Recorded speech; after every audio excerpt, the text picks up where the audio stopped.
It's 2025, your Stanislaus County Board of Supervisors meeting. We're going to start off by doing the Pledge of Allegiance and then an invocation from Dallas Jackson from Renew Church.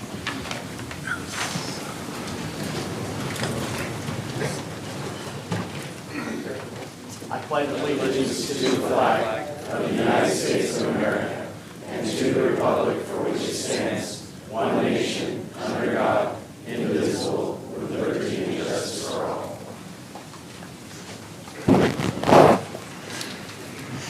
Let's pray. Dear God, thank you for this opportunity to come together. Thank you for this wonderful county and all the cities that are represented here. Thank you for the men and women who serve this great county. Give them ears to hear and hearts to listen. And for those who are presenting, give them clarity of mind and speech as they share. For those who are recognized for their many years of dedication, just thank you. We pray for more people to continue to serve this great county. So we just lift this up. I pray this in your name. Amen.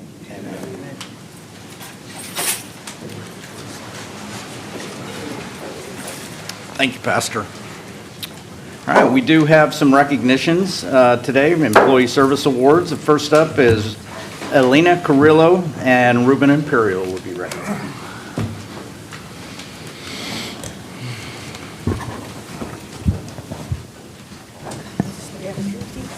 Yes, welcome. Good morning, Board of Supervisors,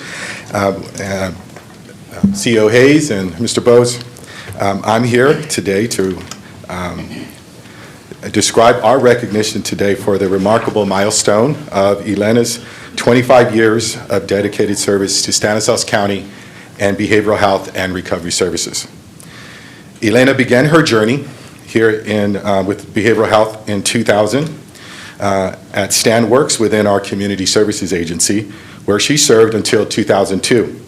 She then briefly transitioned to West Modesto Regional Services before being reassigned to the Oakdale Regional Services through 2004.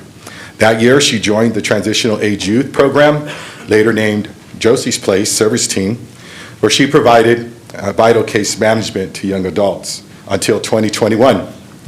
From 2013 to 2014, Elena also went above just her daily program that she was assigned to support the crisis intervention program as an extra help staff, offering stabilization services for individuals in crisis.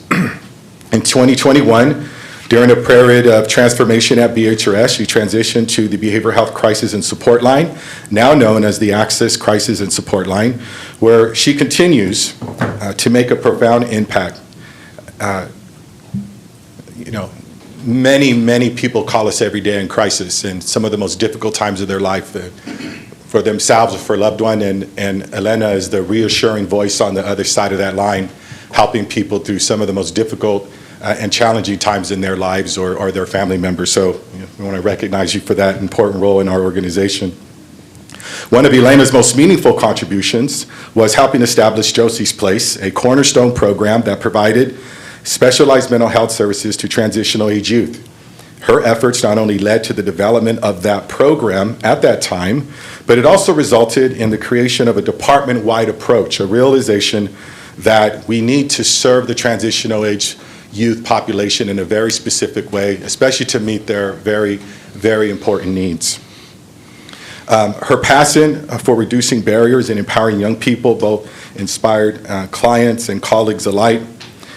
She wasn't done. She's been involved in some other very important work in our community. Additionally, she was the co-founder of our local LGBTQ collaborative in 2014, which has since grown into the Cal Pride Centers in Modesto, Sonora, and Merced.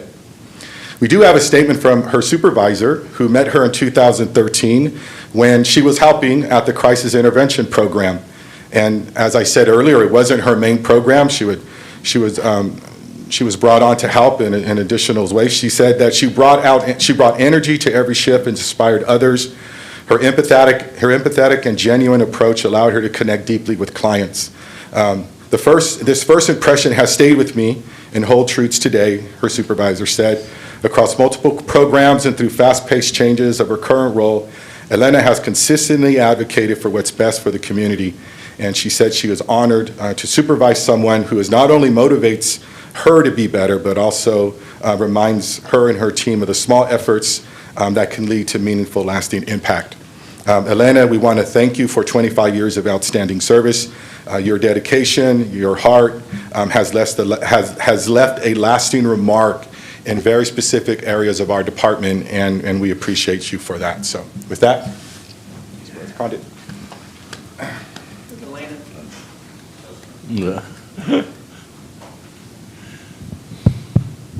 Elena, you have had a major impact on services here in Stanislaus County, and there's nothing that we can say other than thank you. Your lasting impact, your compassion, your empathy for service here in Stanislaus County is above reproach, and we just want to say thank you. Would you like to say a few words? I get a chance to speak now. So it's been an honor to be at Stanislaus County Behavioral Health. I'm kind of a legacy because my mom was also a county employee for over 25 years, so in the nursing part. But I've been witness for VHRS to expand into what it is now, and especially in the young adult programs. I'm very happy about that. I'm very satisfied, and I know we can do better.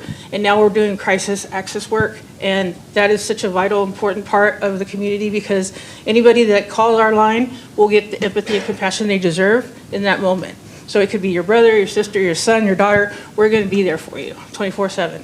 So I've always loved mental health, and I will still continue to do my job every day because I love BHRS and Stanislaus County.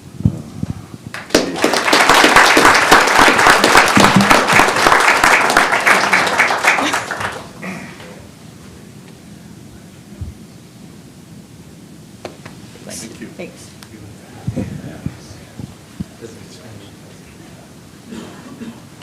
Next up is Casey Young, recognizing Melissa Pre.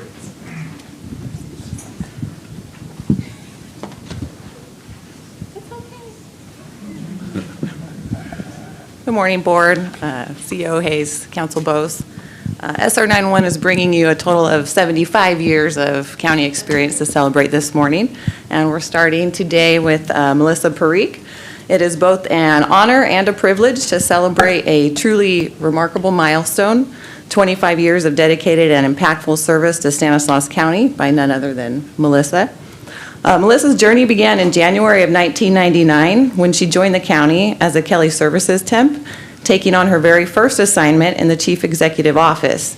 It didn't take long for her professionalism and exceptional capabilities to shine. Just 5 months later, she was hired part-time as an Administrative Clerk 3 within the CEO's office, and in January 2000, she transitioned to a full-time role as a Confidential Assistant 1 in Risk Management. From there, Melissa's career continued to grow as she rose through the ranks, promoted to Confidential Assistant 2 in 2002, and then to Confidential Assistant 3 in 2008. Throughout her years in risk management, she left a lasting legacy, most notably by helping to develop the Claims and Insurance Management System known as SIMS, which was a critical advancement that continues to improve processes and services to this day. But it was in 2018 when Melissa transferred to Stanislaus Regional 911. Thank you. That many of us here today came to understand just how truly vital she is.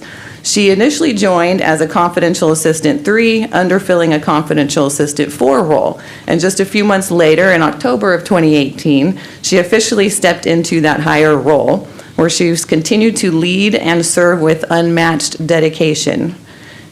And here's the part that many may not know. For over a year, SR 911 was without a business manager. During that time, Melissa single-handedly held together administrative operations for our center. She showed up every single day through thick and thin, sick or not sick, the poor thing, to ensure that we had everything that we needed to run smoothly. Our contract stayed on track and the bills got paid. And yes, thank you, we all got paid too. Her knowledge runs deep and her work ethic runs even deeper. Melissa is often the first one in the office. She carries not just the weight of tasks, but the heart of the organization. Always stepping up without being asked, always putting the mission and the people before herself. And for me personally, stepping into my role at SR 911 was no small feat. I can say with absolute certainty that I would not have been able to succeed, and our team would not have been able to succeed without Melissa's guidance, without her experience, and her unwavering support. She has been an anchor, a compass, and the person that keeps the guardrails on to ensure that everything runs smoothly. And yes, maybe once in a while keeping me in check. At SR 911, we like to run with ideas, and Melissa makes sure that we don't run off the cliff. But I still think maybe we could buy that chocolate fondue fountain with I think they might be okay with it. So, but she keeps us all in line, and we all know that we can come to her with any questions, and she has the answers. Everybody relies on her, and if she does not, on rare occasions, she does not have the answer, she will find it for us. Her integrity and her calm leadership are constants in a world that can feel chaotic. Her incredible work has not gone unnoticed. Melissa was nominated for the Unsung Hero Award in both 2023 and 2025, a title that fits her perfectly. She may not seek the spotlight, but her contributions shine brightly in everything that we do. Melissa, you are the glue that holds SR 911 together. I know I've said that multiple times. It's true. You are the steady hand, the wise voice, and the example of what true public service looks like. And on behalf of SR 911 and across Stanislaus County, thank you for 25 extraordinary years of service. We are beyond grateful for all you do and look forward to many more years of partnership, leadership, I know, and shared success. Simply put, please do not ever leave us. And congratulations. So with that, I'll hand it over. We all know that there are many, many, many all-stars throughout Stanislaus County that works behind the scenes. Melissa, thank you for your dedication, your service to the people of Stanislaus County, and just that unwavering support. Thank you very much. You want to speak? Not even one?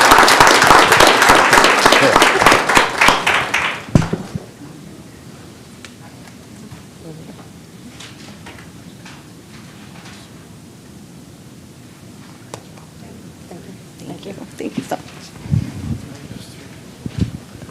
Still on the dais. I'm still here. Casey Young for Sean Porter. He's coming. All right. Today, we are also honoring a man whose career spans over 2.5 decades. Hang in there. Of unwavering commitment, technical excellence, and behind-the-scenes heroism that has kept our county running. Sean, we are here to celebrate you and your 25 years of exceptional service. Sean's journey with Stanislaus County began in October of 1998 with the Health Services Agency. And right out the gate, he was thrown into one of the most urgent tech challenges of our time, Y2K.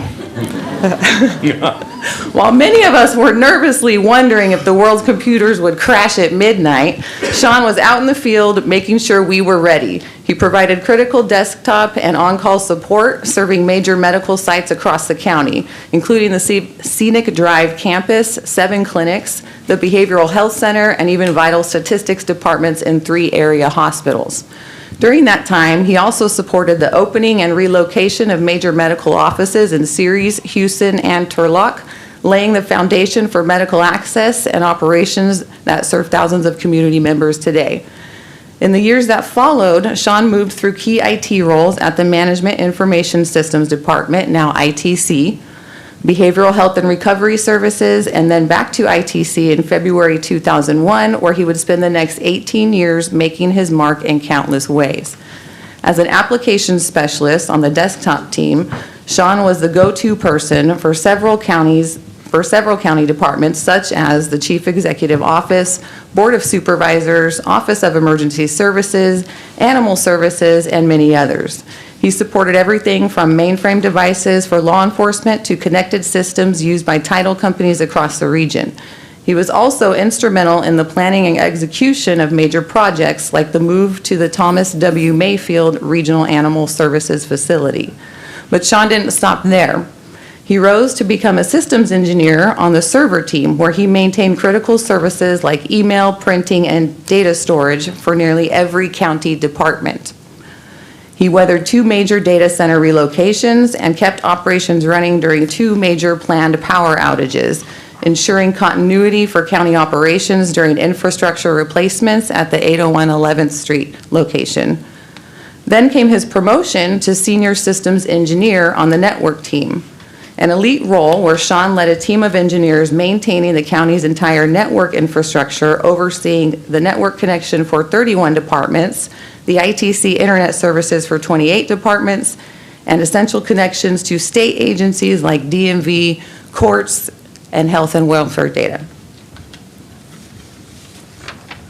From the 1010 10th Street network upgrade to the design and build-out of the Stanislaus Veterans Center, the Family Justice Center, and a full network redesign at BHRS, Sean has been behind the curtain of every major IT transformation in this county for more than 2 decades.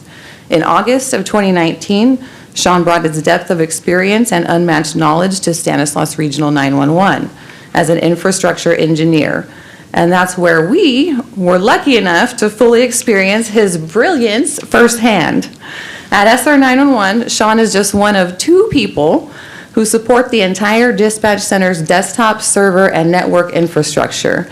He is usually on call every other week, but most recently was on call for 10 straight weeks. Yes. Thank you, Sean. Providing 24/7 coverage to ensure that when someone calls 911, the system is there, the infrastructure holds, and the response happens without fail.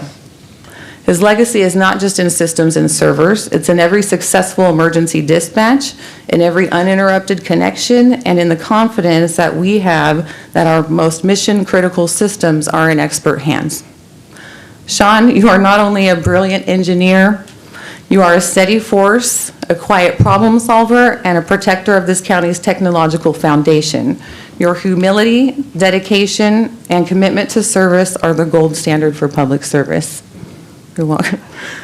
I want to not only thank you for your 25 years of dedicated service, but for always looking out for the security of our systems, keeping the agency's best interests at the forefront, for providing guidance and offering solutions, and for your camaraderie and jokes through all of the ups and downs.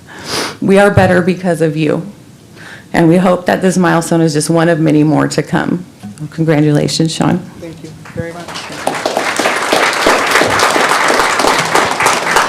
Sean, I think we need to start downloading all the information that you have so that when it comes time to that retirement, we're not buffering, right? We need to get all that information. Thank you for your dedication to the people of Stanislaus County and making sure that all of our systems, from the time that you started, were working properly and services could be provided to the people of Stanislaus County. Thank you very much.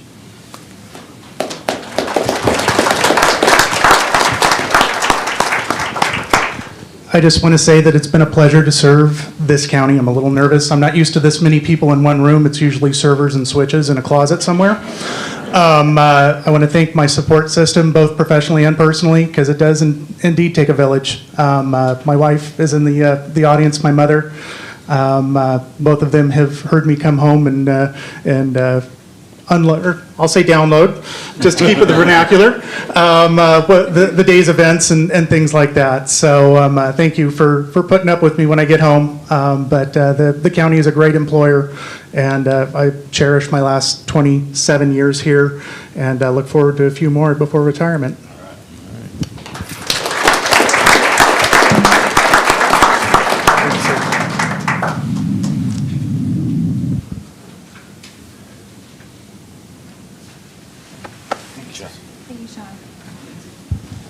Casey, you're still up. I'm still up. 25 years for Rebecca Leonardo.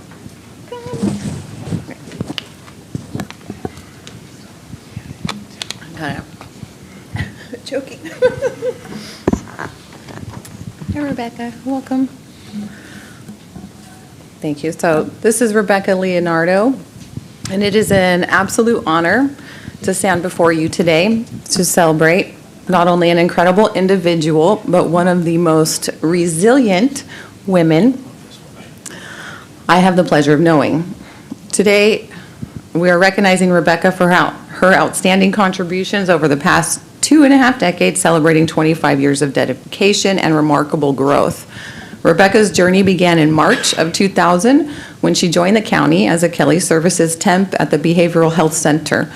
Just 2 months later, she was hired at the Juvenile Probation Department as an Admin Clerk 1, where she worked at the front desk greeting families, answering phones, and entering informal probation files into the system. Later that year, she transferred to DA Family Support, now the Department of Child Support Services, where she worked in the file room, routing physical case files between attorneys and officers. But what's even more remarkable is what came next. Outside of work, Rebecca gave birth to her beautiful twin daughters. They're back there. She and her husband opened an automotive smog and repair shop, and she was participating weekly as a volunteer at Bret Hart Elementary School within the county mentoring program. Let that sink in for a moment.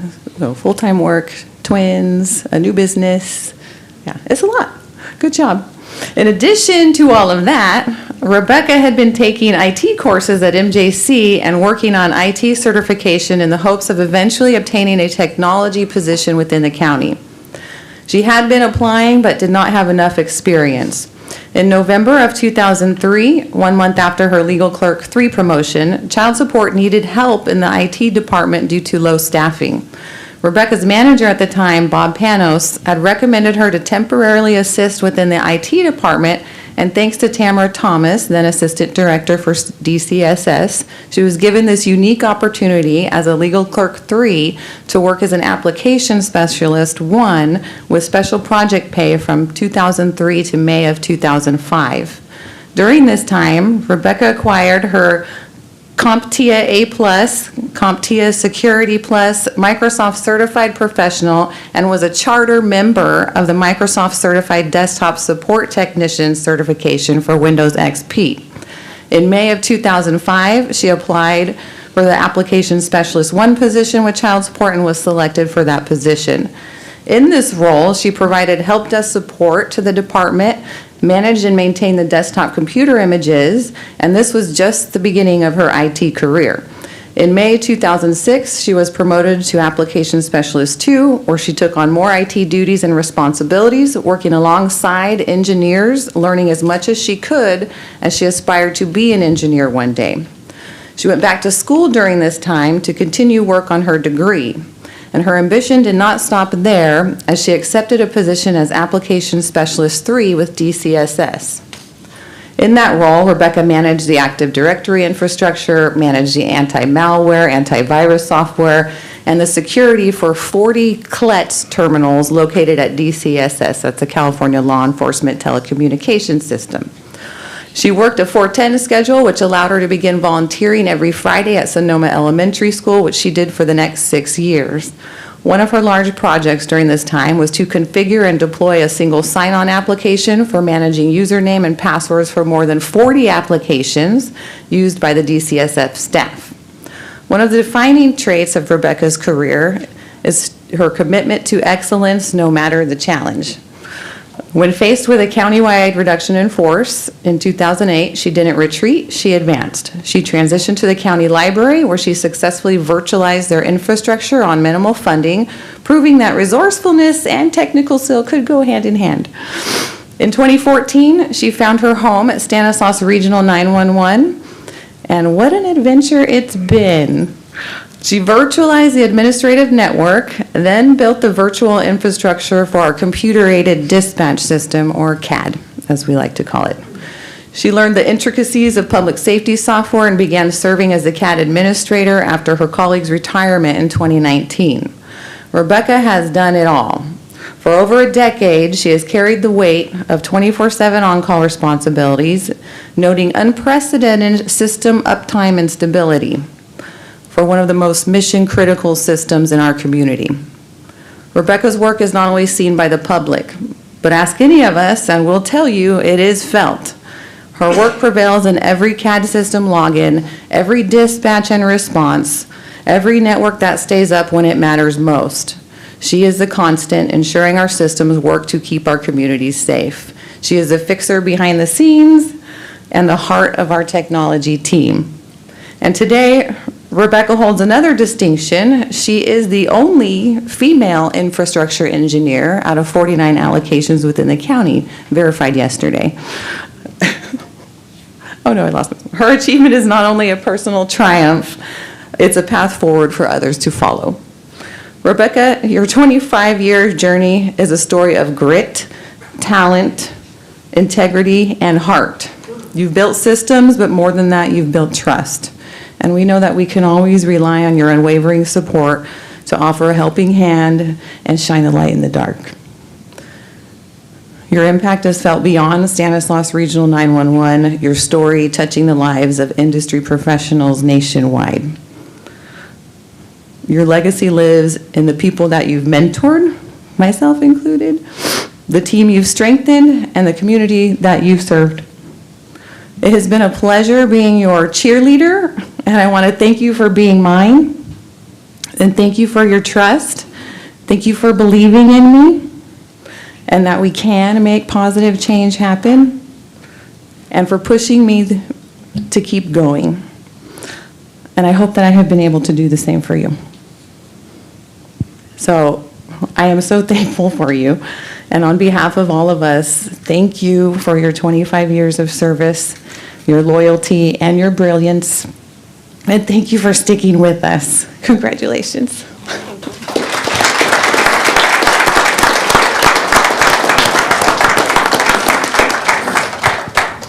Rebecca, thank you for sharing your knowledge, your skills, and your ability with us here at Stanislaus County. I know we've had some challenges at SR 911, and you have been the backbone guiding us through that. And I can't say thank you enough for your skills and your knowledge and your compassion and dedication to Stanislaus County. Thank you. Okay. Thank you.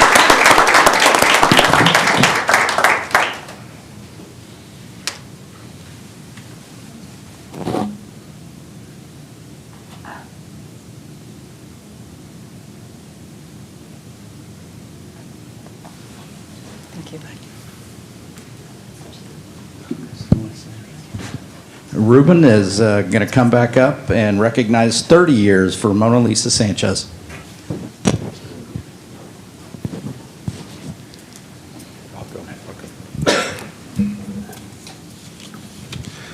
So we are here to recognize 30 years of service for Mona Lisa Sanchez.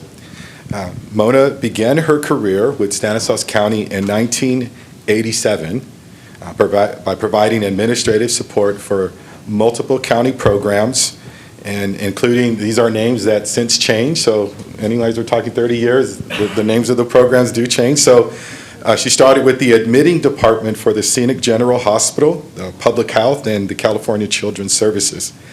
Mona returned to Stanislaus County in 1994 with Behavioral Health and Recovery Services Department again in an administrative capacity. During her career with BHRS, Mona has continued to serve her community through her crucial work in various programs, including our Employee Assistance Program, the department's assessment team, and our high-risk health program. For the past 13 years, Mona has worked at our Community Corrections Partnership Treatment Team. It was formerly known as the Integrated Forensics Team.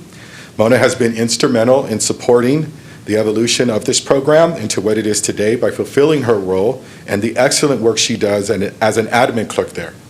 Mona values, as described by her colleagues and those that work with her, the importance of quality customer service, which is reflected in her day-to-day interactions with others. She is recognized as someone that looks beyond the titles of individuals such as staff or member, and has a focus to treat people, all people, with dignity and respect as our fellow community members. She's known for recognizing the complexities faced within our organization and taking the time to engage with our community members and what's been described as a human-to-human level, and that makes an impact for those that she serves. She has been instrumental in the work there in our Community Corrections Partnership Program. BHRS and our Community Corrections Partnership Program leadership team extends our deepest gratitude for Mona and her 30 years of service. What an accomplishment. Mona has shown that her work at BHRS is simply not a job, but it's a lifetime commitment to serving our community, and we appreciate her for that.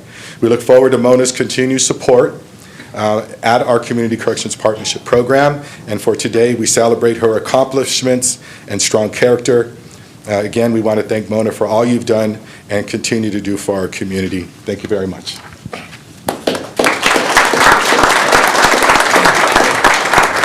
Mona, thank you for your service. It's 30 years. You mentioned Scenic General Hospital.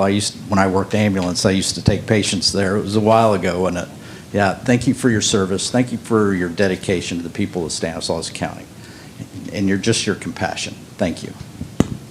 Would you like to say anything?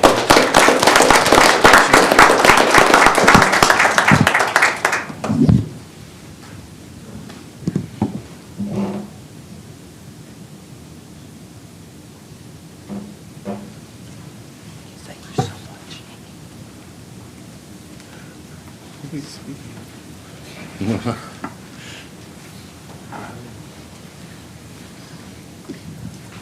This is when you talk about the combined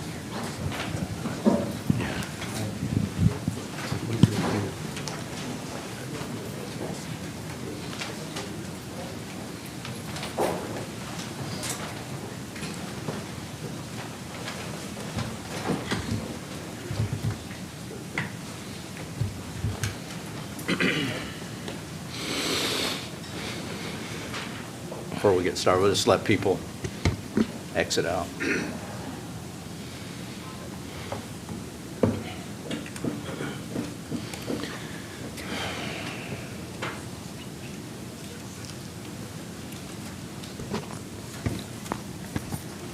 Okay, moving on the agenda, we're going to go to public comment. Public comment is the time for those in attendance to speak on items not already on today's agenda.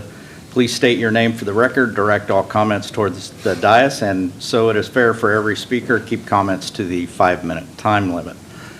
I do have one card. Brian Evett. Good morning, Council. Brian Evett. Today, I'm here on losses. We're talking about $3.5 million that we wind up losing. It costs us about $1.5 to $1.7 million for this stuff. This is what is sold in our dispensaries for $10. A poor farmer, he gets $10 for a bale of alfalfa.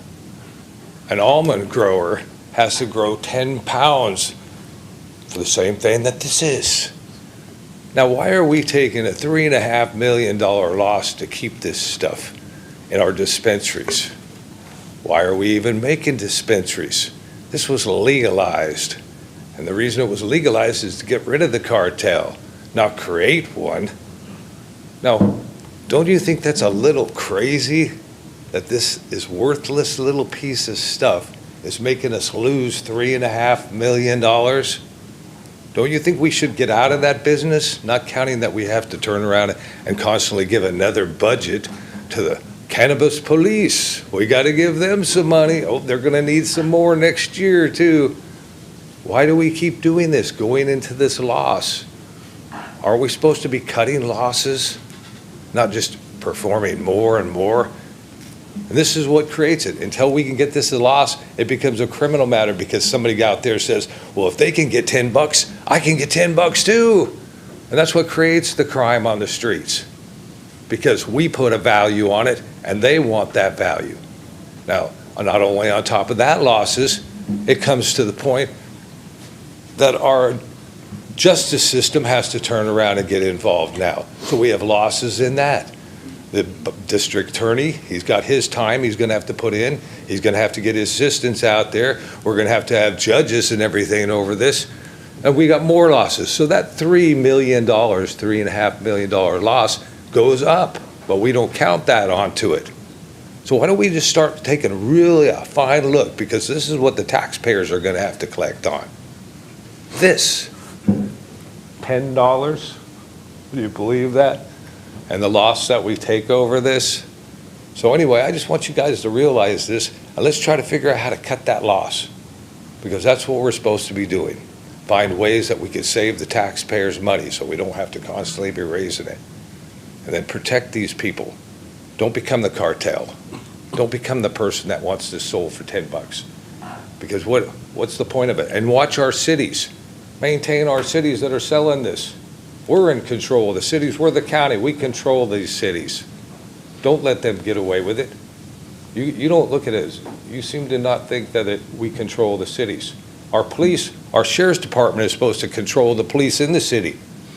Otherwise, you have cities just going amok.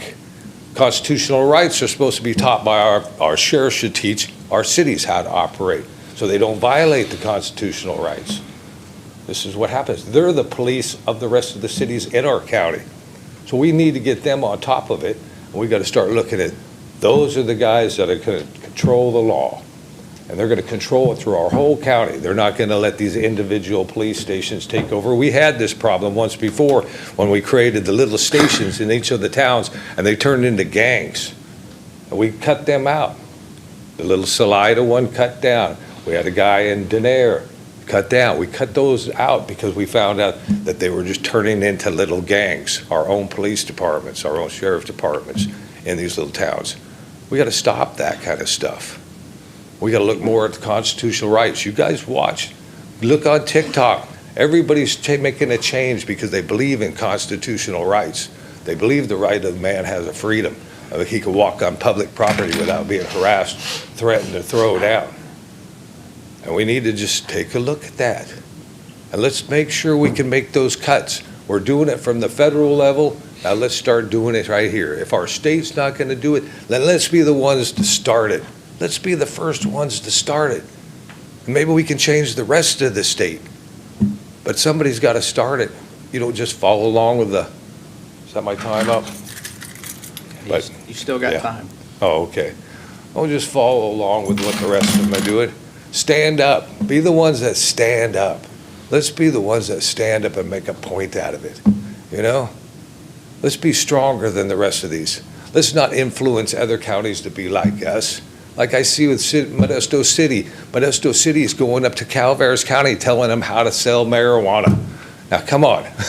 It gets ridiculous when our councils are going up there. But my time's up. That's all I can say to you. Let's work on that. Thank you, Mr. Evan. That's the only card I have for public comment. Anyone else like to make public comment about an item that is not on the agenda? All right, seeing none, I'll close public comment and move to consent calendar. Before the board takes any action on the consent calendar, does anyone in the audience wish to provide public comment on any matter on the consent calendar? Any board member? All right, I'll take a motion. Motion approved. I have a first. Second. I have a second. All in favor, say aye. Aye. Any opposed? Unanimous. That was easy. Okay, moving on to discussion items. First one, acceptance of a final update on Stanislaus County's $5 million investment to Stanislaus Equity Partners Incorporated, a 501c3 nonprofit corporation, to provide services to disproportionately impacted communities in Stanislaus County. Jessica. There you go. Good morning, Chairman Condit, Supervisors, CEO Hayes, and County Council Bose. My name is Will Shirley, Management Consultant in the Chief Executive Office, here today to introduce a final update to the board from Stanislaus Equity Partners on the county's $5 million investment to provide services to disproportionately impacted communities in Stanislaus County. Here today to provide background on STEP's work and the final quarterly update to the board is Stanislaus Equity Partners President and CEO Jessica Philbrin. Hello. I'm going to make sure this is working. Okay, great. I don't need to call our tech employee. Hi, again, my name is Jessica Philbrin. I am the President and CEO of Stanislaus Equity Partners. To Chairman Buck Condit, Supervisors, CEO Hayes, and County Council Bowes. Thank you so much for this opportunity. Today, I have the privilege of giving a final update on Stanislaus County's $5 million investment to Stanislaus Equity Partners. And as you can see in the subtitle, which is Partnerships and Creativity, those are really the cornerstone of the creation of a CDC. And it's been your and our shared vision for this organization to foster ongoing partnerships, to build new ones, attract new ones, regional, state, keep that going, and to creatively solve problems with multi-sector partnerships. I'm proud to have now served with the organization for the past 5 years, and in that time I have seen and heard the reflections of many hosted state events, electeds, regional partnerships, other community-based organizations, and residents alike, and I can also speak for my own experience that this county and your leadership are among the most collaborative counties in our state and really sets the tone for leadership from other CBO partners like ourselves. You provide deepening trust and partnerships and creative thinking to deploy unique strategies that we may not have tried before, and we're doing that now and we're really excited for that. So the end goal of this presentation, I'll spend 10 or 15 minutes with you guys today. I will talk a little bit broadly about the origin of the CDC. What was the real community issue that you guys were, and our team and stakeholders were trying to resolve? We'll talk about your investment and the return on that because it's been extremely positive. I'll talk to you also about STEP, a little bit of its programs and impact, and talk about some history and milestones. And then we'll talk about the shared learnings and emerging creative strategies and solutions. Where are we headed? So why a CDC? Again, beginning in 2020 and 2021, Stanislaus Community Foundation, county, other stakeholders, and our leaders committed to seeing change to mobilize our resources within the county. We conducted a Brookings Institute study led by the Community Foundation, and the results were clear that we really could benefit from an ecosystem with a CDC and Community Development Financial Institutions, or CDFIs.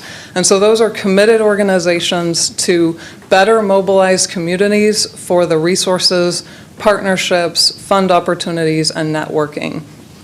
So I stated in there, we act as an intermediary, and CDCs often do that. They are nonprofit organizations that can they're incorporated to provide programs, work alongside county and other resources on prioritized economic developments. And that really means an intermediary filling gaps and increasing our partnerships and investments over time.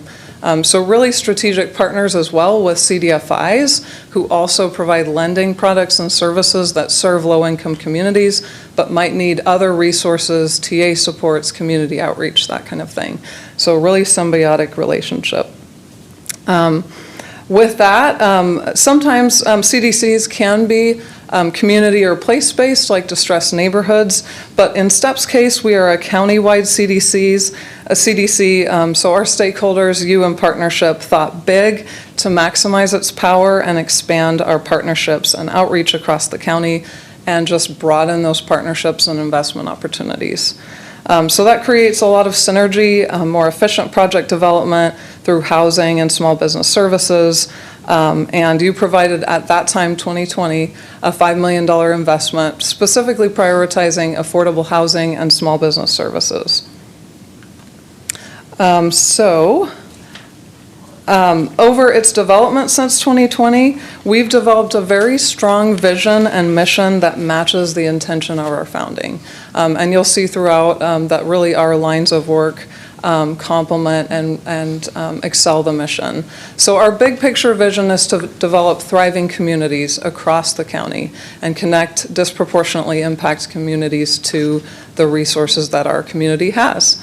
We do that by mobilizing communities, partnerships, and investments, specifically through housing, small business services, and affordable lending to promote the well-being of all residents. So a bit on our history and milestones. I won't go into each with detail, but I do want to highlight a few. Again, we officially launched in 2021, and you can see the 2022, we began that feasibility study. When we did launch, we immediately provided small business relief grant support, managing $750,000 to provide small businesses with emergency grant relief. And a mobilized team to support and target under-resources and at-risk businesses. And we also did some pre-development work with our City of Modesto partners, Behavioral Health, and Stanco. Then in 2022, we officially completed our first HomeKey project. So as I had mentioned, we galvanized those 3 partnerships to uplift a 7-unit apartment complex, attracting almost $2 million in state funding to do so. And that was in our first year of business. In 2022, we deployed over $150,000 in otherwise inaccessible funding for micro businesses that had not received emergency grants, and launched our Micro Business Development Hub, which now has served over 200 micro businesses for business readiness and networking. We also began our partnership with Self-Help Enterprises, which is one of the largest state nonprofit developers, and in that time secured partnership and land through the Porges Foundation for our first multi-family housing project.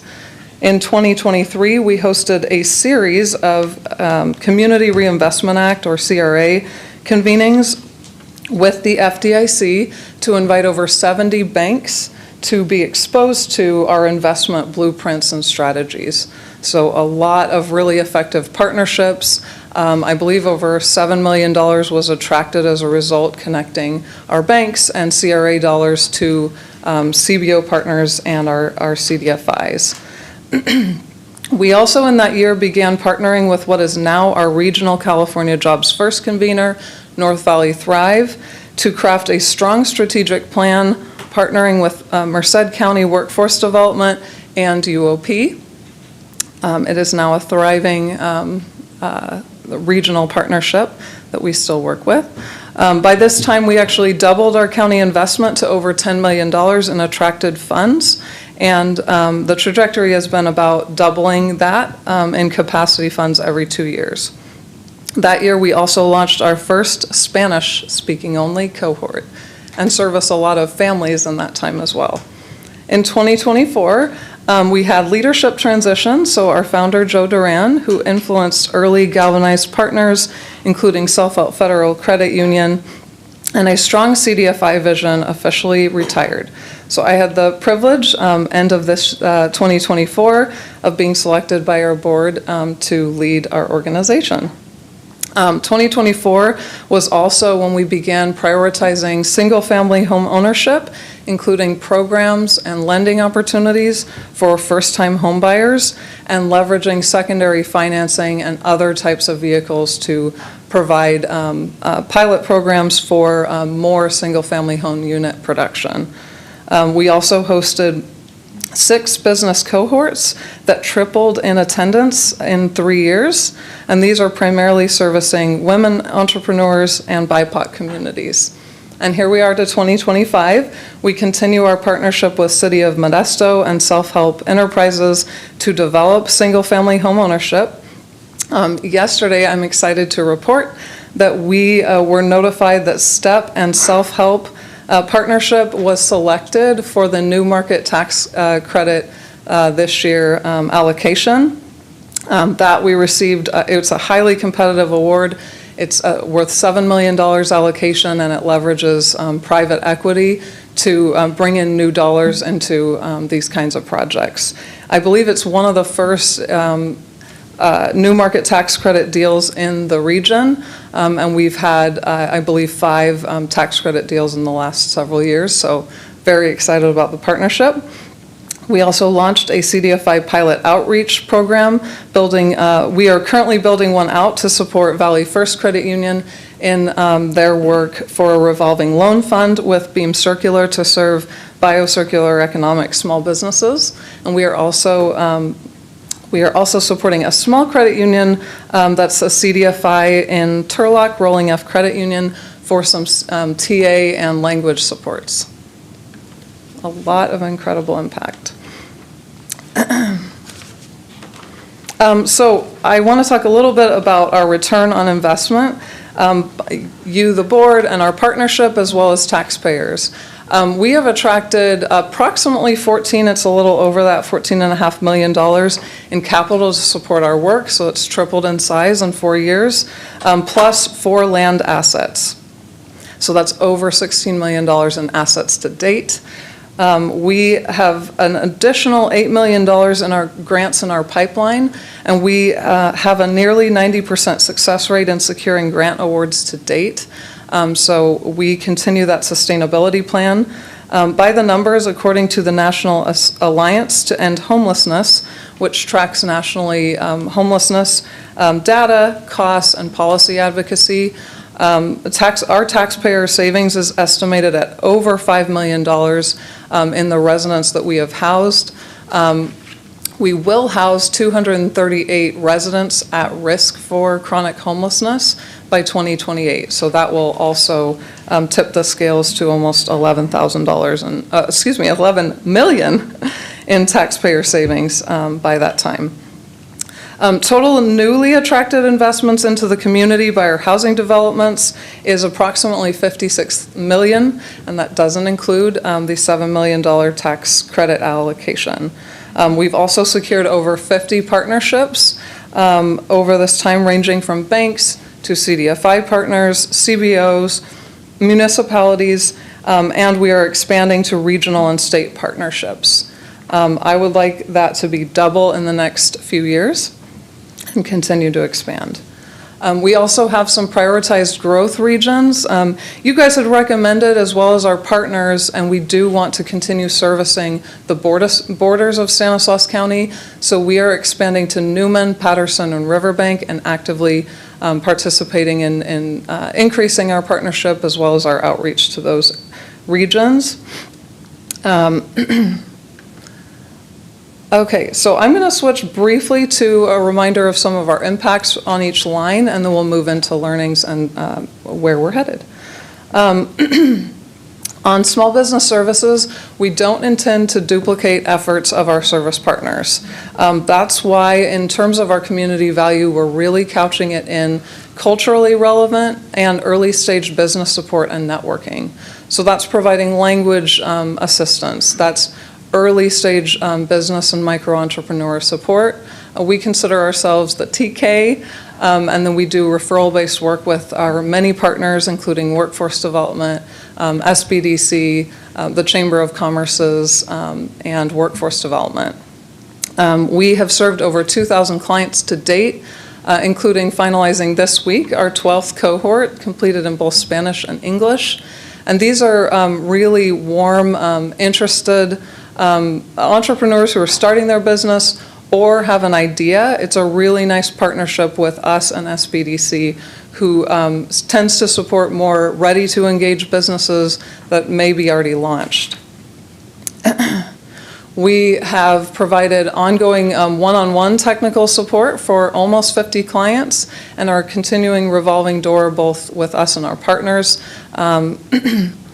We provide we have provided business grants to 127 recipients and provided over 400 in TA supports for those clients. We have an ongoing strategic partnership with workforce development as well, providing outreach, listening sessions, and trainings. And we've also provided over $10,000 in grants to small businesses who are interested in pitching in a pitch competition that we're calling a fish tank, which is a little bit like a shark tank. This year it's in August, and we will be notifying our partners, but it is set for the State Theater. So we're getting a lot of early partnerships and attraction for that. Housing. So we facilitate creative solutions for affordable housing. By 2028, we are projected to provide housing units or place permanently supportive housing for residents to over 350 community members with our 7 completed projects and 1 additional development partnership in the works. And I had mentioned that with the Self-Help Enterprises and STEP partnership. Again, we have completed 7 affordable housing projects, and we are beginning to think through smaller developments and other creative ways to provide solutions to inventory crises and resources within Stanislaus County.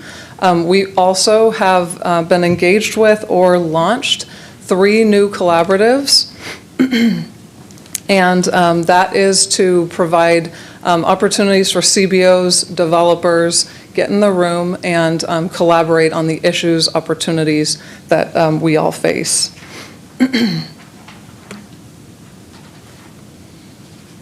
I believe I mentioned this earlier, but we have attracted over $56 million in new capital and continue to attract new partners all the time for our housing developments.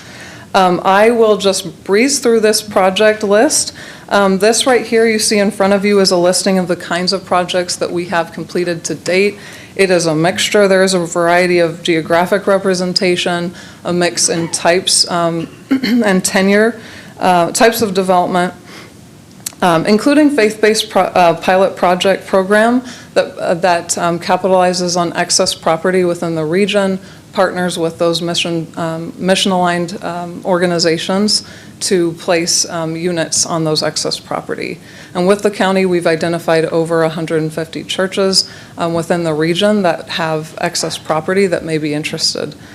We have 2 complete or nearly completed projects, and those are listed right up there, the Village at Free Will Baptist in Modesto and the Riverbank Village in Bridge Covenant on Morrill Street. We approached community gaps on the housing side with these strategies in mind. So we wanted to do some inventory development. As you guys well know, inventory is behind. We also understand that we are in desperate need in our community for gap financing and lending programs, particularly with short-term financing that could provide that gap financing, draw down construction funds, and those kinds that doesn't take months and months to close. We have done so with our partners with Stanislaus Regional Housing Authority, as well as some other partnerships that we're interested in expanding. We have attracted City of Modesto and potentially other municipalities that would like to invest in the Affordable Housing Trust Fund and also have interested partnerships in San Joaquin Valley Investment Fund and Self-Help Federal Credit Union. And finally, we want to leverage multi-sector partnerships. This is a priority of the state to really enhance the quality and variety of partnerships within creative housing solutions. So manufacturing facility is a great example of that, where it's a really vertically integrated project that would bring in education partners. We have a substance abuse partnership where they allow for substance abuse to their clients who could then get on a track of recovery and potentially provide workforce. Legacy Alliance is an interested partner as well as workforce development. On the affordable lending side, I'll be brief here. We are strategic partners with our local CDFIs. 2 of our local CDFIs are contracting with us for community outreach programs, as I had mentioned. There is an access to capital issue. Historically, and many communities have this issue, there can be disjointed, maybe even discriminatory lending practices or just banking deserts of that kind. And so working with our CDFI partners, we want to be a really community-informed group in terms of the actual community needs within the CDFI space. We do have challenges, of course, and we've seen this across regionally that we need to build up the capacity, both of our partnerships, but also CDFIs, who many times have the lending and services capacity, but may not have the outreach capacity or to mobilize that additional staff. So we do have that opportunity that we would like to come alongside our CDFI partners. As I mentioned, we have 2 partnerships already for outreach and other piloted programs. We are also excited to be working with the Community Foundation, and they are prioritizing really deepening our investments with philanthropy, so bringing in impact investments that prioritize people-based and place-based investments, program-related investments, and that kind of thing that would deepen our private equity for housing and small business services. We also, I had mentioned this earlier, but we also hosted a banking convening, and we will continue to review that as an opportunity to quarterly meet with CRA officers for further investment opportunity. On learnings, our community outreach program is a budding and expanding program. We are excited to, as I had mentioned, complete community outreach programs that come alongside CDFI partners. But we believe one thing we have learned is we must meet community where they are at. So a lot of times when we had contracted with municipalities, there were perceptions of government getting in our business, reviewing our dotting our I's and crossing our T's. So really coming alongside was an important piece, and also meeting where community is at. So we have found a lot of success in more creative solutions to outreach, like going to job fairs, meeting at, in one case we recently went to a Foster Farms.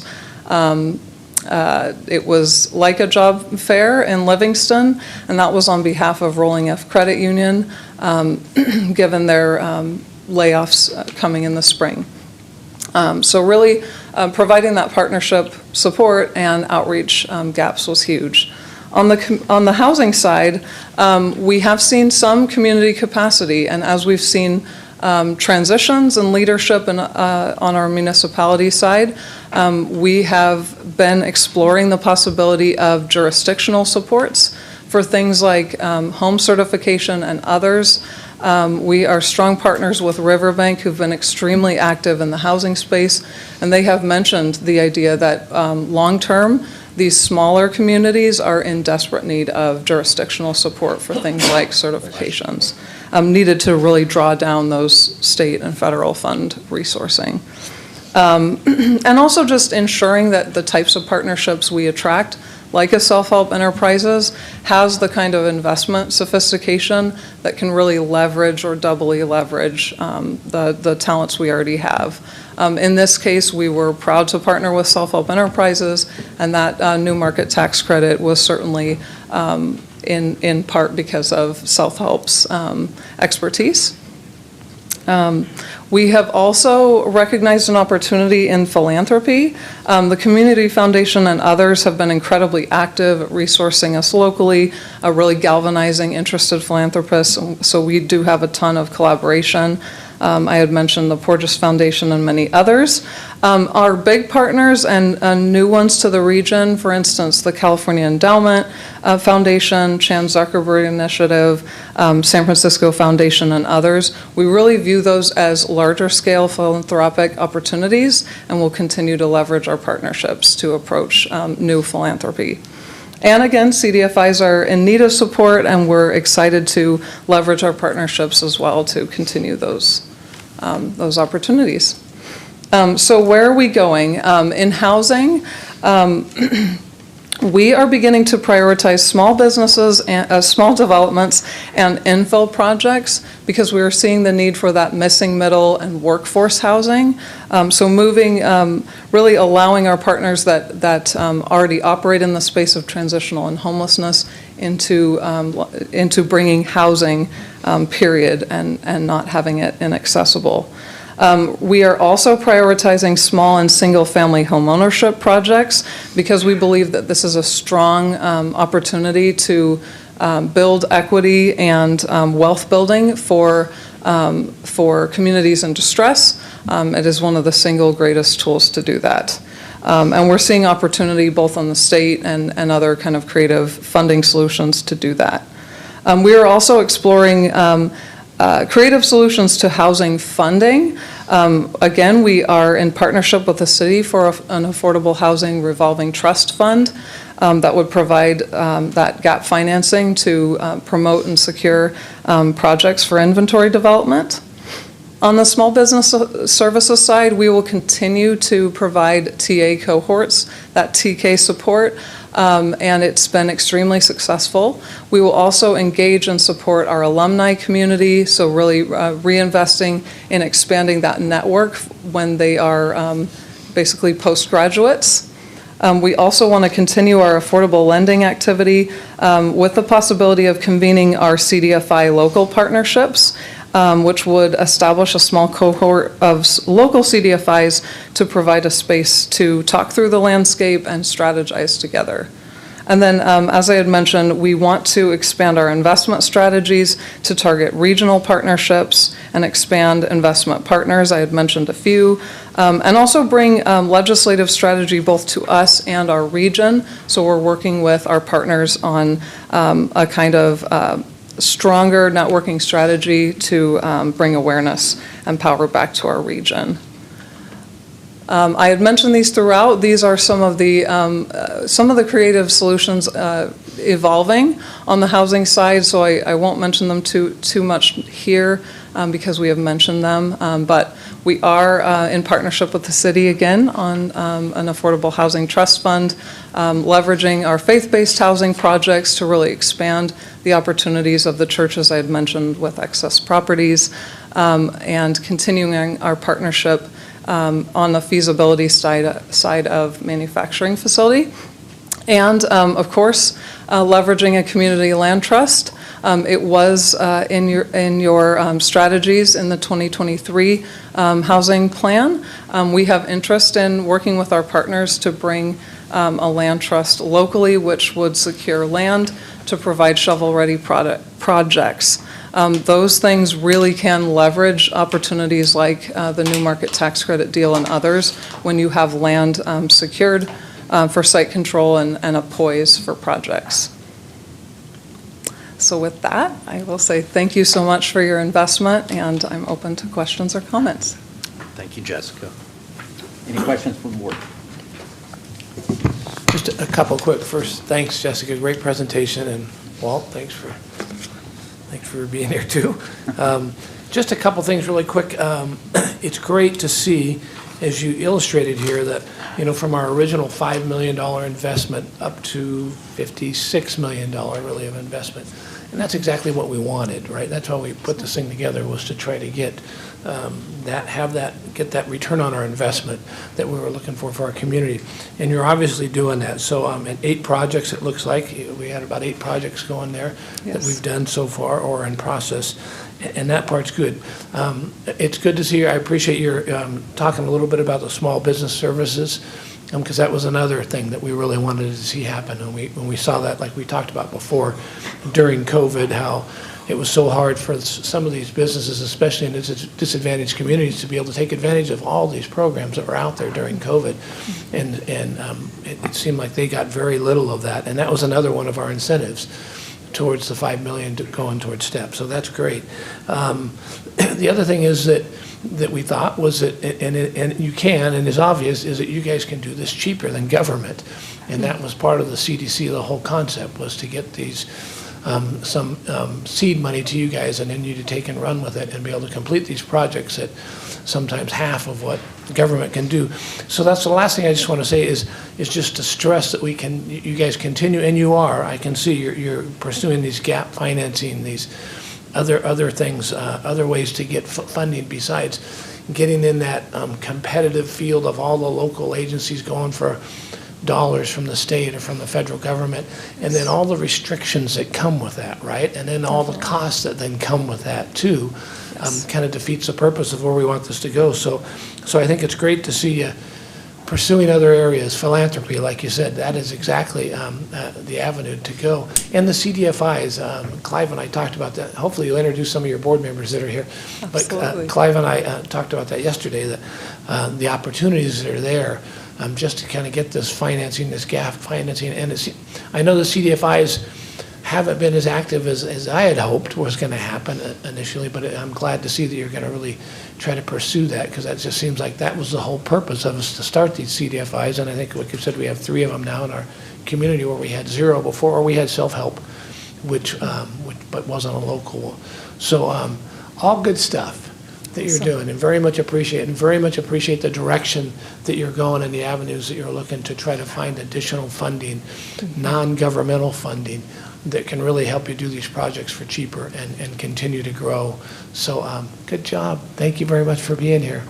Thank you, Supervisor Winthrop. Introduce your board members. Yes, I have some of my amazing board members, including Chair Clive Grimbleby, longtime CPA, recently retired, and Randy Clark, another one of our founding board members of TSM Insurance, and a huge advocate in our community. I have also Tina Rocha, who's been an incredible advocate for, honestly, distressed communities and seeing the power of CDCs within our region. So huge advocacy there. I have my amazing staff, Doris Prima, Adriana, and Maria Hernandez. So amazing staff and board makes this all possible, and of course your partnership. Thank Perfect. you. And thank you, Will. I'm sorry, I said Walt. I'm sorry. Very good. Thank you, guys. Thank you guys for being here. Vito?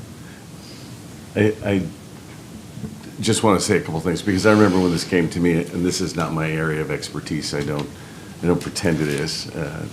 Supervisor Withrow has been involved on this side, but I remember Joe Duran and the conversations we had, his vision. I mean, and it was a big vision, and I can say that I feel so. My heart is warm right now in how far we've come. I remember what you were just saying. We thought there was going to be more involvement on the CDFIs. Yeah, but keep going for it. I think there's plenty of opportunities. The fact that we have so many projects, I'm very proud. I know that you and your board are very much responsible for that, the leadership you provided. So if we have 10 different avenues that where we're building houses and we're helping support businesses throughout the community in different ways, whether it's workforce development, it's going to make a difference. And you've obviously made a difference. Appreciate, and I'm proud of our $5 million investment, and you've made me proud of the $5 million investment. I guess that's it. Thank you. Thank you, Supervisor Chiesa. Okay, at this time, I'm going to open up public comment. Does anyone in the audience wish to provide public comment on this item? Seeing none, I'm going to bring it back to the board for a motion to accept. I will make a motion to accept the presentation. I'll have a first and a second. All in favor, say aye. Aye. Any opposed? Unanimous. Thank you all. Thank you.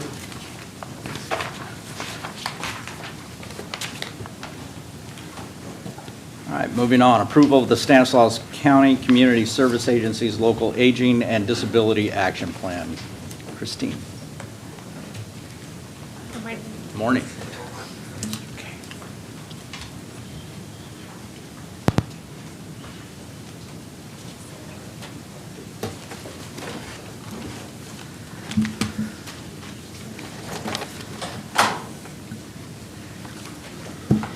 Good morning, Chairman Condon, Supervisors, Mr. Hayes and Mr. Bose. I'm Christine Huber. I'm the Director at the Community Services Agency. I want to thank you for the opportunity to present the age-friendly Stanislaus County Plan 2025 to 2030 for your approval this morning. On August 29th, 2023, you approved our acceptance of a grant from the State of California Department of Aging to develop a local aging and disability action plan to implement the goals of the California Master Plan for Aging. Now, during Older Americans Month, we are here to share with you our plan and how we got here. I would like to take a moment. The pictures here on the slide and throughout the report are members of our community. The Oakdale Senior Center was gracious enough to let us come and take pictures because we wanted to make sure that we were portraying the seniors in our community.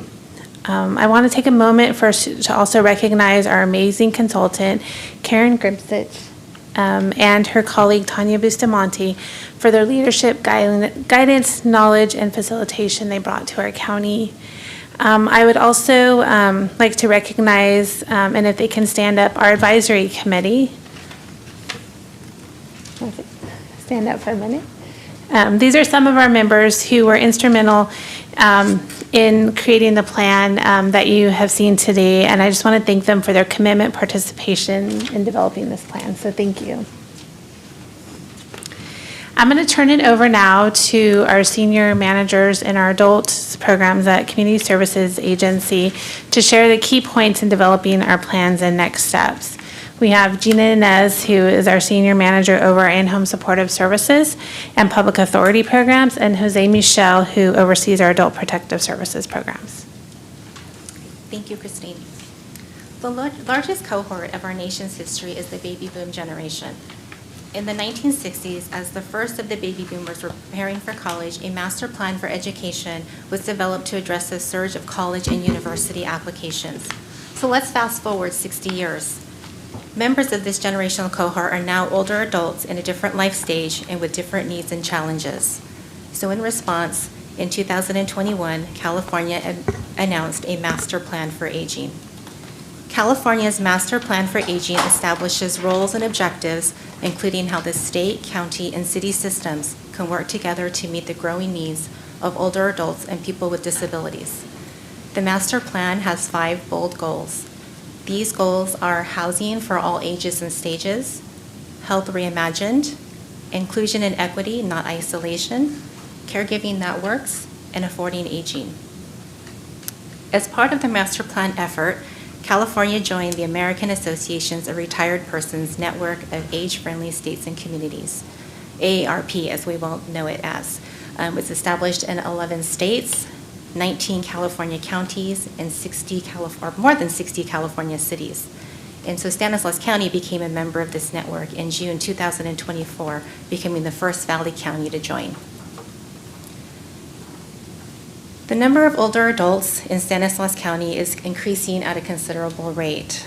When viewed by percentage of the population, so you can see on the slide there, the blue graph on the left, between the 2010 and 2020 census, there was a decrease in younger age groups.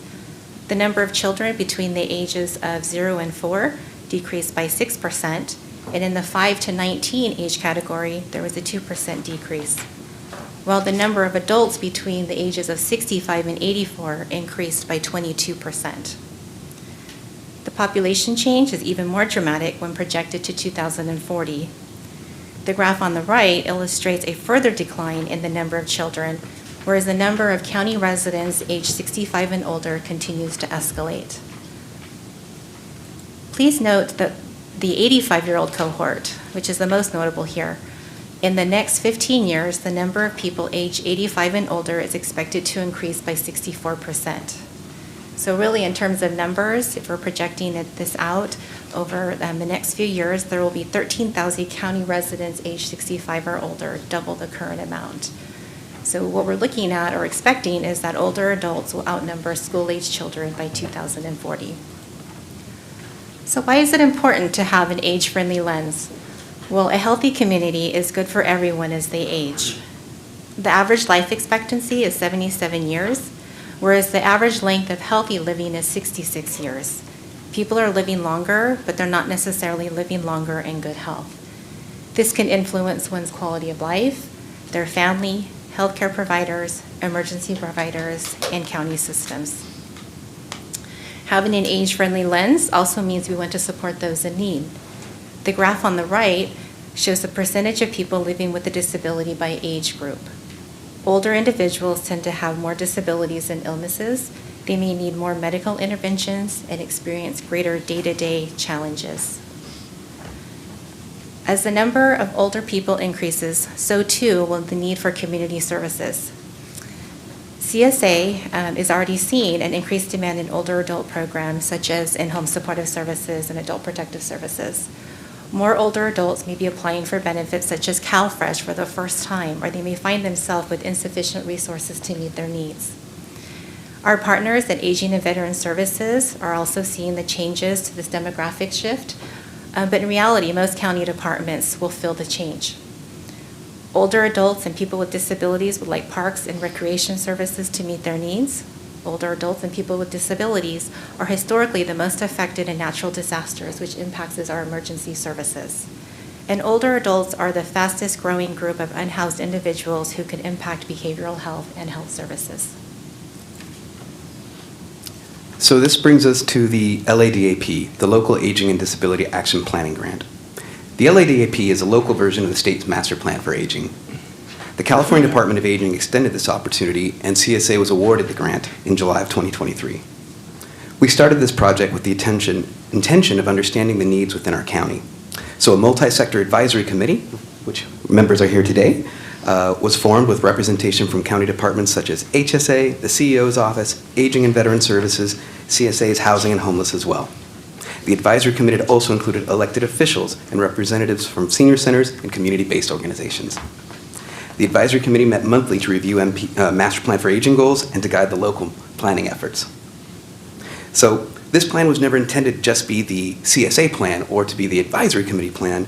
Rather, it was intended to be a plan for the residents of Stanislaus County, so it was developed with their input. We really wanted to get out there, and we wanted to hear the voice of the community, and we wanted to hear what's important to them. So we conducted 19 focus groups throughout the county in both English and Spanish, and we interviewed community members, caregivers, veterans, civic groups, and professionals such as hospital social workers and social service providers. And each focus group centered around a specific master plan for aging goal. We also gathered information through 20 key informant interviews. These interviews were one-on-one discussions with people who are key network providers. For example, for Master Plan for Aging Goal 2, Health Reimagined, we spoke with healthcare providers and medical professionals, including the HSA director. Additionally, this worked out well with some of our key informant interviewees.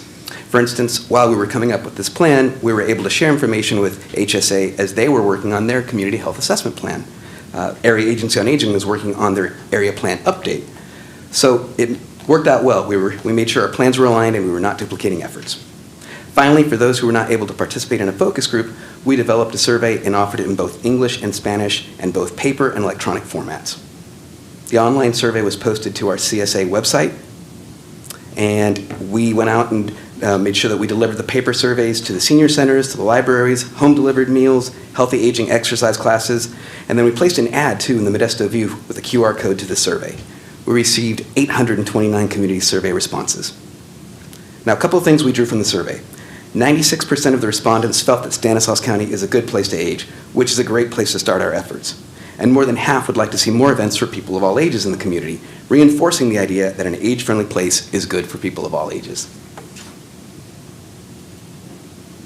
So, from our community survey, these were the top concerns. Having access to healthy and nutritious food. We need to make sure that fruits and vegetables are available and affordable. Having enough money to meet our basic needs, which makes sense. If you're on a fixed income, you may have concerns about meeting your basic needs. Having the ability to maintain our homes, meaning both the cost to maintain and repair our homes, but also the physical ability to perform household chores. Access to places to exercise. We see that exercise provides both physical health and provides for social connections as well. Finding a healthcare provider. It's not always to find a specialist in the area, and we want to minimize wait times for an appointment. So, in response to these planning efforts, CSA is proposing to continue gathering local leaders to discuss and collaborate around these key areas. Food security. Food is medicine. Ensure that residents of all ages and abilities have access to fresh and healthy food. Healthy aging and wellness. Be sure people have access to medical providers, mental health services, caregiver support, and places for wellness activities to reduce isolation. Housing needs. All people live in a house or a home that meets their socioeconomic needs and health situations. Information and communication. Information is accurate and easy to obtain. We often heard in our focus groups that people didn't know where to look for resources until they needed to search for it. So information needs to be accessible and also in multiple formats and multiple languages. And through our collaboration and commitment, we aim to transform the infrastructure and services for older and disabled adults through 2030 and beyond. And with the board's approval, we will post the plan to the CSA Adult Services County website so it is available to residents. It will soon also be available in print in both English and Spanish. Thank you for your support of this important effort. Any questions? All right, I'll bring it back to the board for any questions. Seeing none, I'll take it out to public comment. Anybody like to have a comment on this item? Seeing none, I'll bring it back to the board for any further comments or motion. They wrote the plan for Terry and myself. That's what I was so- just thinking. I'm sitting here reading this and going, yeah, I have a hard time doing yard work right now. So anyway, I very much appreciate your guys' presentations. Very good. Thank you very much on all the work you're doing. That's exactly what I was thinking. Motion to approve. Second. I got a first and a second. All in favor, say aye. Aye. Any opposed?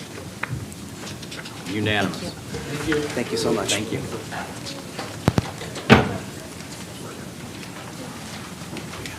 Moving on to number 3, approval to ratify. Real quick, we want to thank your committee. You guys, thank you, the committee members, for Yes. being here. I know everybody's busy, and thank you for being here for this. Thank you, guys.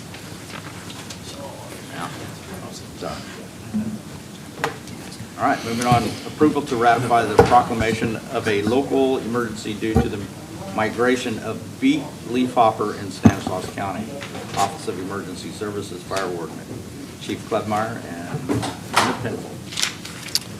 Good morning, Chairman Condit, members of the board, CEO Hayes, County Council Bose.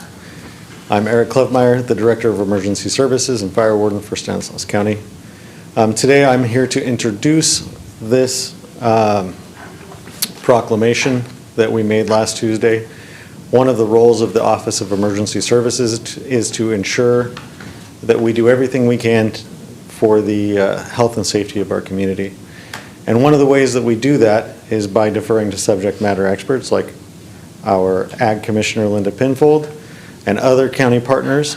We like to be good partners at the Office of Emergency Services. And so last Tuesday I was asked to proclaim the local emergency for the presence of beet leaf hopper in our county in the Central Valley. And in order to do that, it requires the California Emergency Services Act and our county code require that the Board of Supervisors ratify the emergency within 7 days, and today marks that 7th day. So because Linda is the subject matter expert on beet leaf hoppers and all things agriculture, and I am certainly not, I'm going to defer to Linda for the remainder of the presentation. Thanks, Eric. Before I get started, I would also like to introduce our UC Cooperative Vegetable Advisor, Dr. Zhang Wang. I'm going to be doing the presentation, but if there's any questions, I asked that he be here because although I know a lot, he truly is the subject matter expert on this. This is a big part. He does research. He's with University of California. He works with our growers. So he's really going to be the best resource when it comes to anything biological or scientific. Okay, so let me just, this is the second year that we've brought this to you. Little bit of a rehash. So what's the main concern here? And the main concern is regarding beet curly top virus. The earliest records of this has been in the mid-1920s.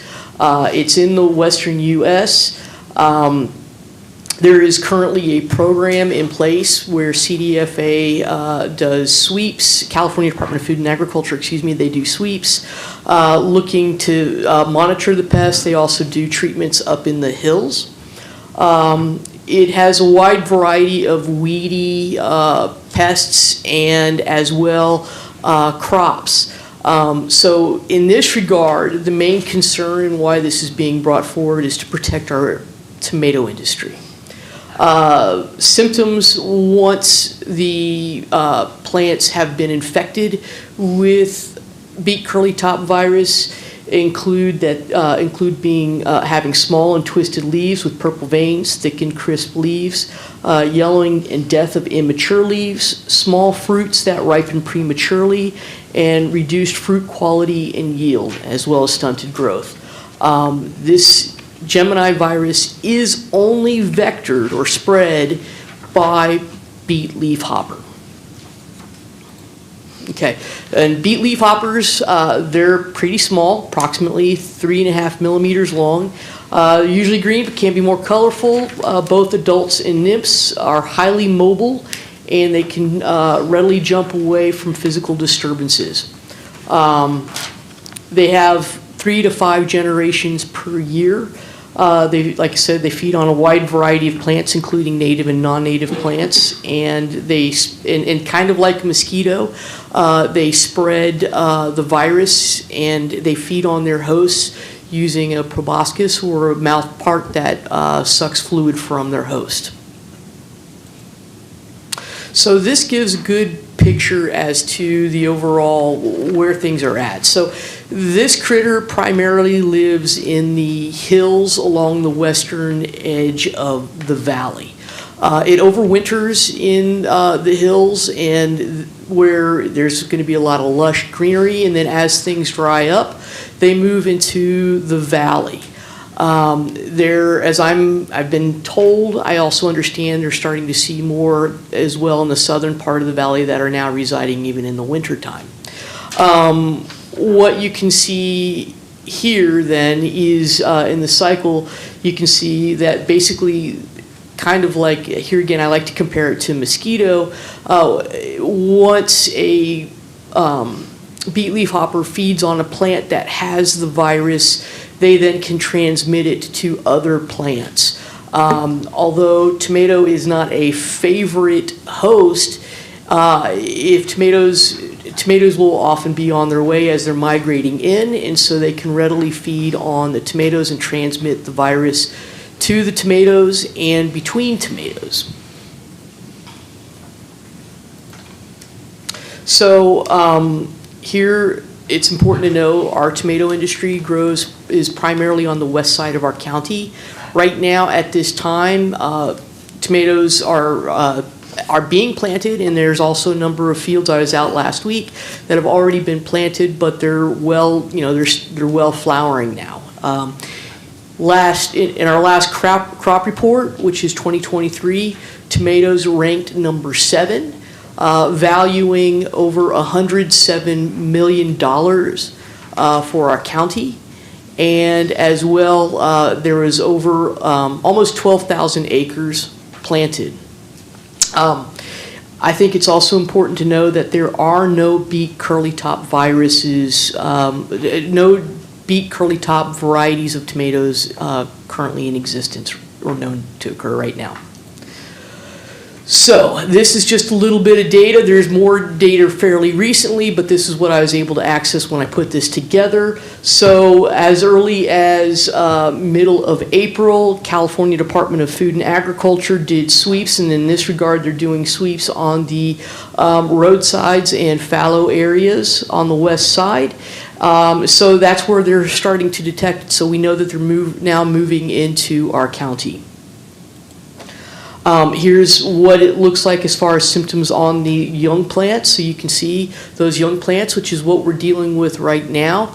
Once they get infected, it moves really fast with stunting, twisting, and starting to take them down. So these plants would not be productive.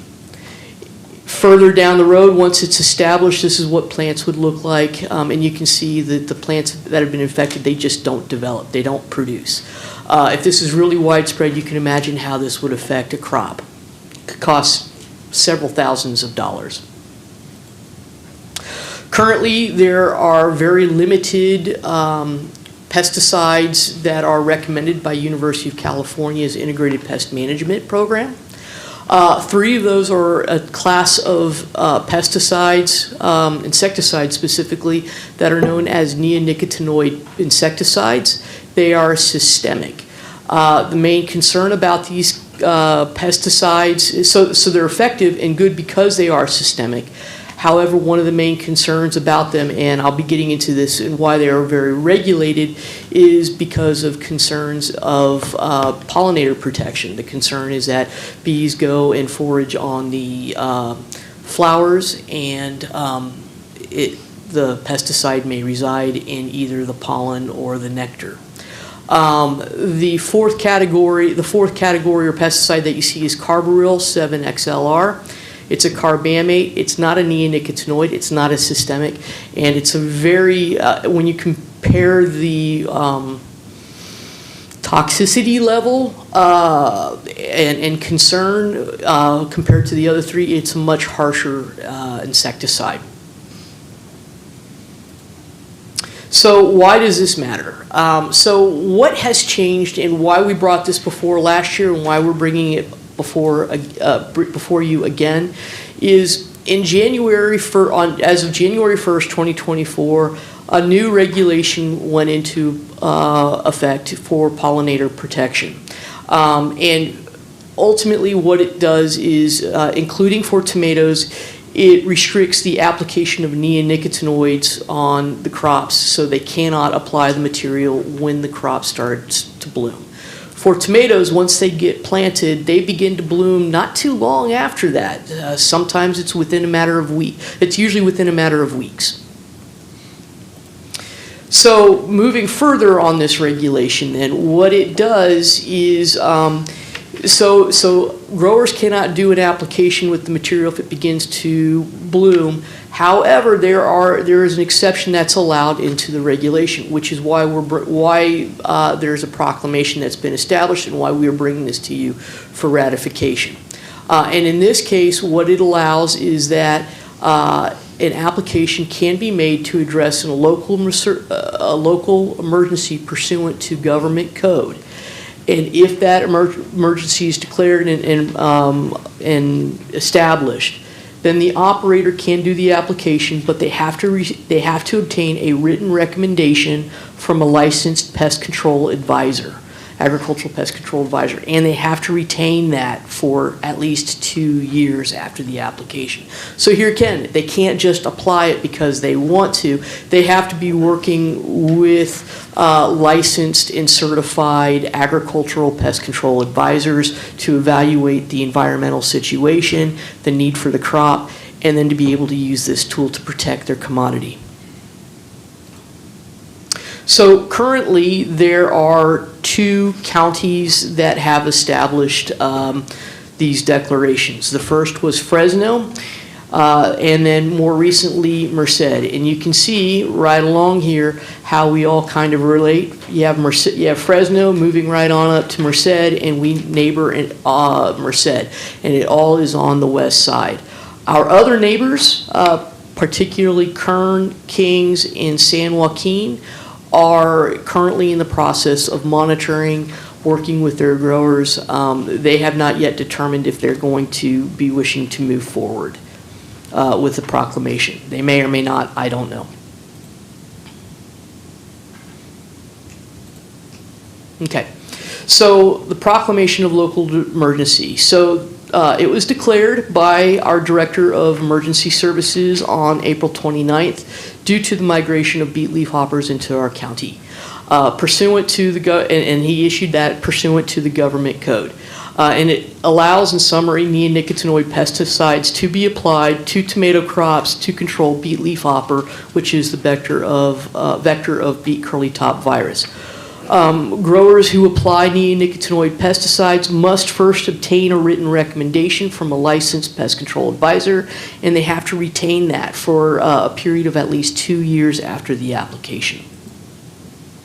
So recommendations for our staff, the staff recommendations is for your board to ratify the proclamation of a local emergency in Stanislaus County due to the migration of beet leaf hopper pursuant to California code. Thank you. That's my presentation. I'd like to welcome any questions that you might have for me and or for Dr. Wang.